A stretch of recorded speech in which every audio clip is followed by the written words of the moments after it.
Good morning student.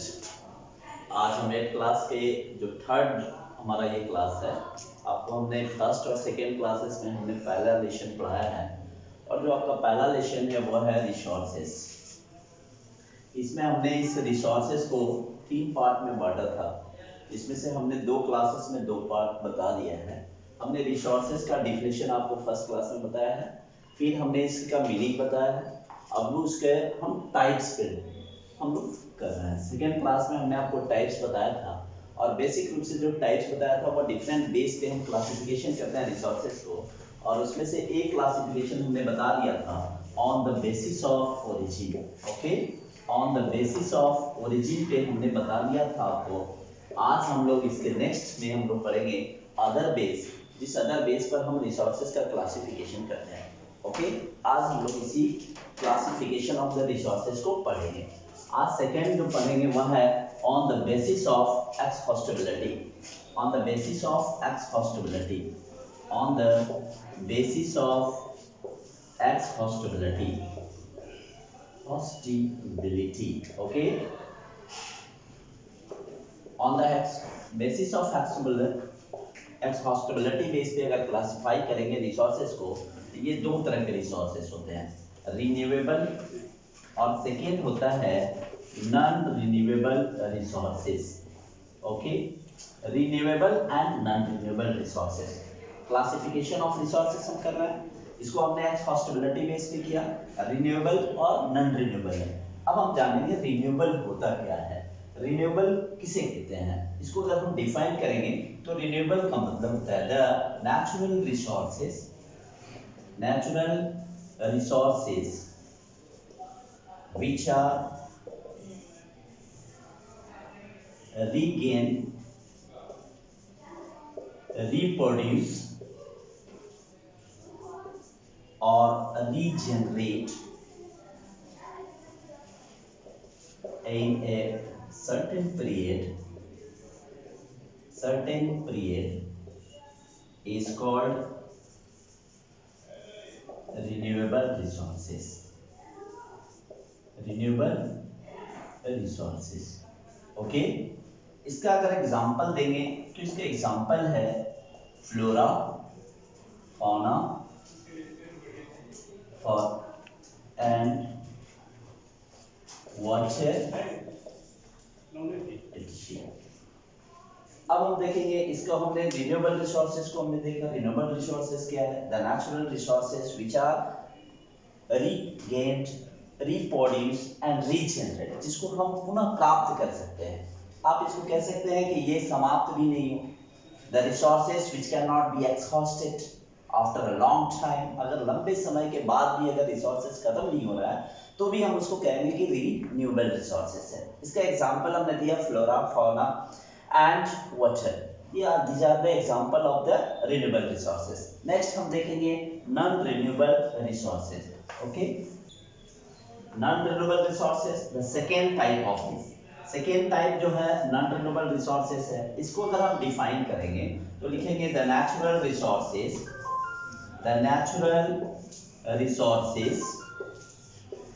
which are not, सिर्फ उसमें not लगा देंगे, नॉट रीगेन, रिप्रोड्यूस और regenerate in a certain period is called non-renewable resources. Okay, resources. इसके example देखेंगे तो इसके एग्जांपल है, अगर आप आएंगे मिनरल्स, लैंड और और minerals, any types of the minerals लेंगे तो वो सभी मिनरल्स जो है वो non renewable resources. Such as minerals में ले लेंगे तो लेंगे कोल, आयरन कोर, मैग्नीज, कोई भी ले लेंगे तो आपका हो जाएगा manganese. Okay, these are the example of non-renewable resources. Now some important question from these topics. There are the three important questions from these topics. That is the first questions. Define the following terms. Okay, A, renewable resources. B, non-renewable resources. ये आपका इस जो topic से, इस topic से हमने आपको ये क्वेश्चन पहला दिया। ये क्वेश्चन आपका होमवर्क भी है और आपके लिए असेसमेंट भी है। सेकेंड, अगर हम क्वेश्चन निकालेंगे इससे, तो क्वेश्चन एक क्वेश्चन जो होगा जिसको हम कंप्लीट करेंगे, तो हम टोटल किसी भी तरह के क्वेश्चंस का आंसर हम दे सकते हैं। वह क्वेश्चन है दूसरा। सेकेंड क्वेश्चन है differentiate between renewable and non-renewable resources। कभी कभी ऑब्जेक्टिव क्वेश्चंस आते हैं, वो इस तरह से रहते हैं, नेम एनी टू रिन्यूएबल और पब्लिक कर दे रहे हैं और non-renewable resources. Okay, these are the three important questions from these the topics. Now we learn about the third types of the base on which we can classify to the resources. Okay, अब now the third. First हमने पढ़ा on the basis of origin, second पढ़ा on the basis of exhaustibility, and now on the basis of ownership. There are the four types of the resources. Okay, there are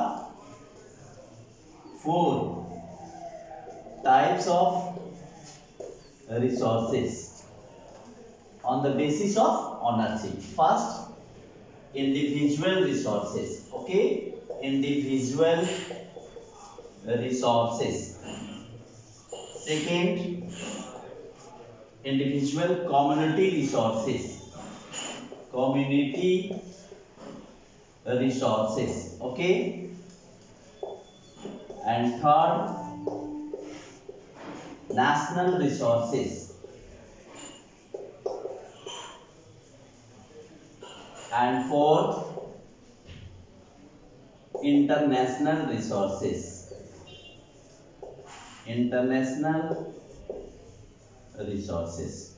Okay, there are the four types of the resources on the basis of ownership. ये चार तरह का है। Individual, the natural resources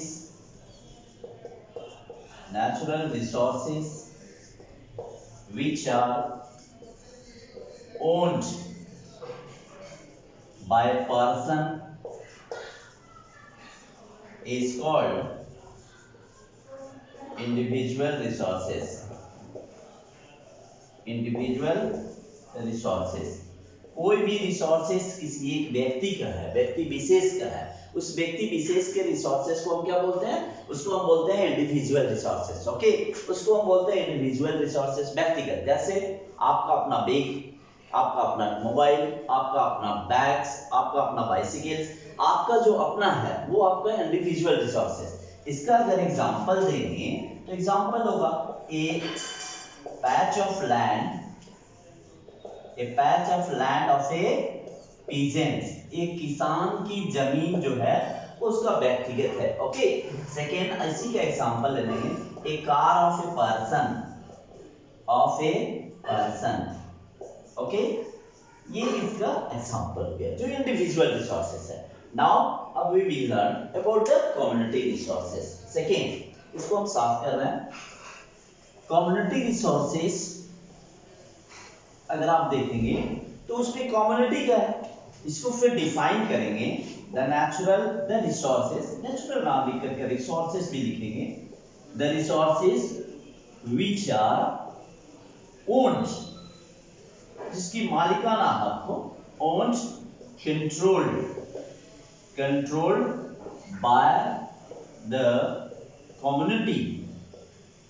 community or society is called community resources. Okay, community resources. इसके अगर example देंगे community resources का, तो कम्युनिटी रिसोर्सेज के एग्जांपल में आपका आ जाएगा पहला एक पॉन्ड, प्लेग्राउंड, ग्रेजिंग लैंड, जिसको हम लोग ज्योग्राफिकल टर्म में पास्चर लैंड भी बोलते हैं। Okay, these are the example of the community resources. Okay, आपका ब्यूरियल लैंड, जिसको हम शमशान घाट बोलते हैं, ये भी आपका एग्जांपल है। कम्युनिटी रिसोर्सेज जिसका controlled by the community, controlled by the group of the peoples or controlled by the society, this is the called community resources. Okay, example हमने देखा गांव में मिलने वाला तालाब, शहर में भी मिलने वाला तालाब, जिसमें टोटल कम, इसका एक और एग्जांपल होगा कम्युनिटी हॉल भी होता है, community hall. Okay, these are the example of the community resources. Now the third, national resources. Okay,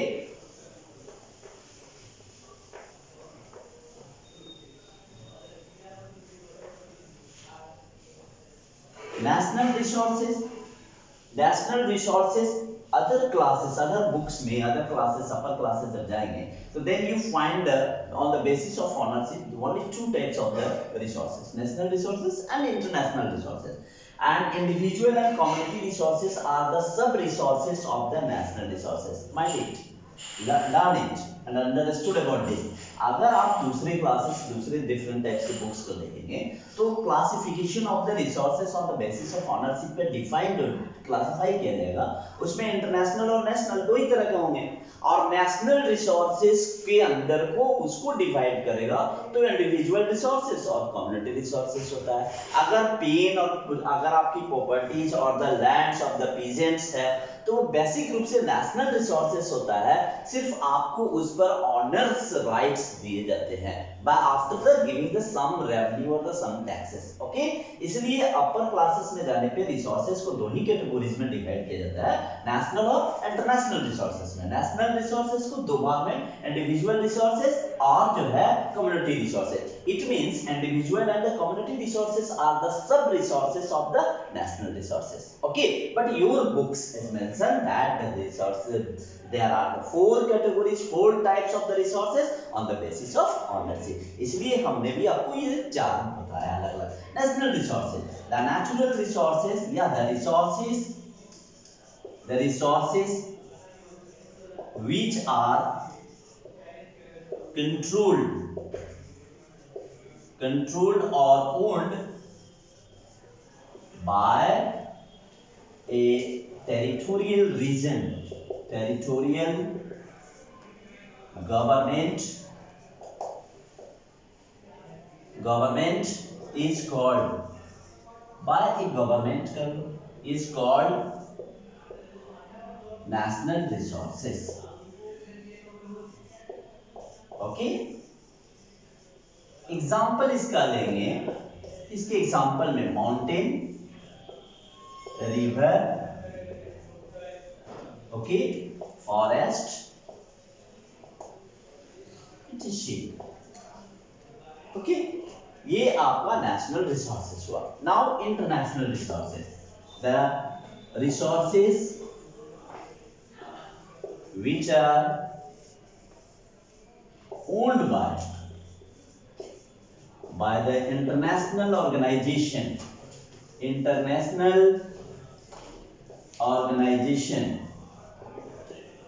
is called international resources. Okay, now there are the some example of this. अब इसके कुछ examples को समझेंगे।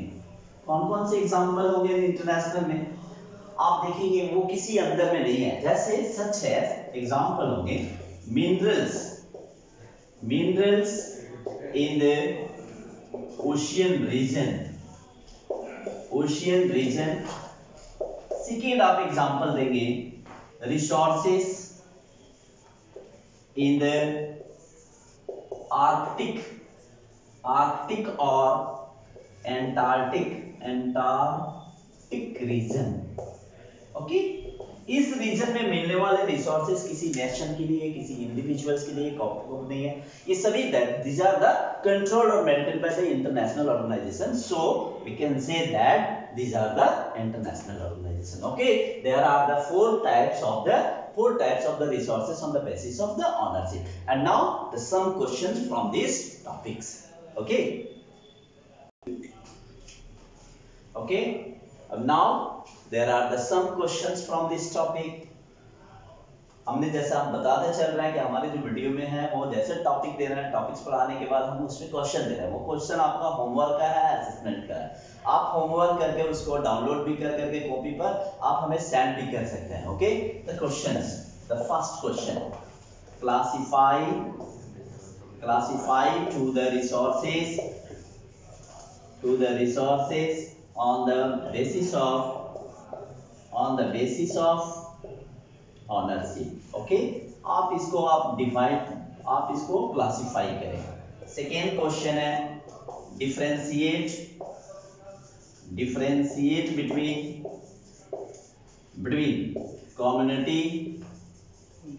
Community and national resources. Third question है give the example of community resources. Okay, these are the important questions from these topics. Okay, now the fourth, on the basis of availability.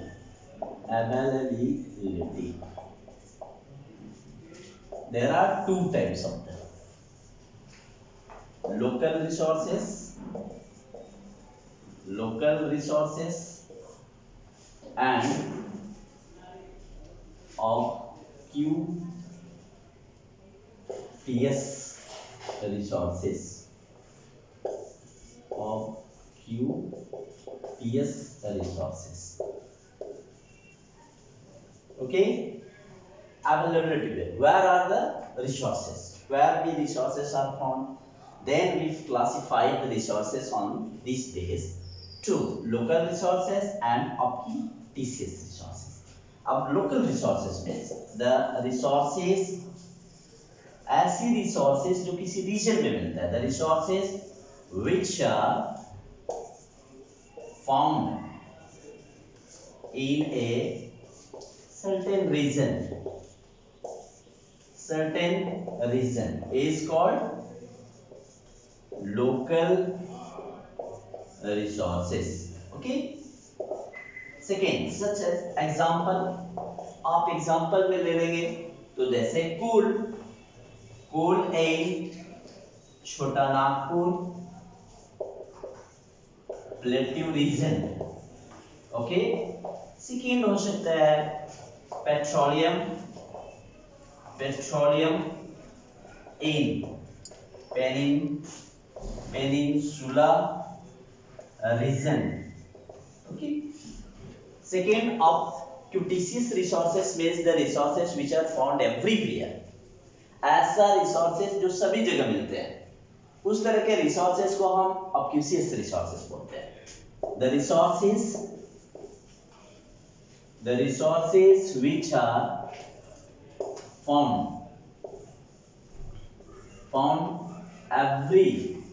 everywhere is called obtuse resources. Such as आप देखेंगे water everywhere, air everywhere. These are the example of the obscure resources. Okay, and now we give the some questions. First, define to the obscure resources. Questions: define the term. Define the term. A obscure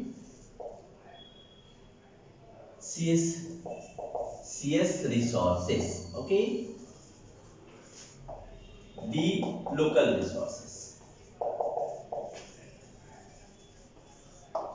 And second important question from this, differentiate between local and obscure resources.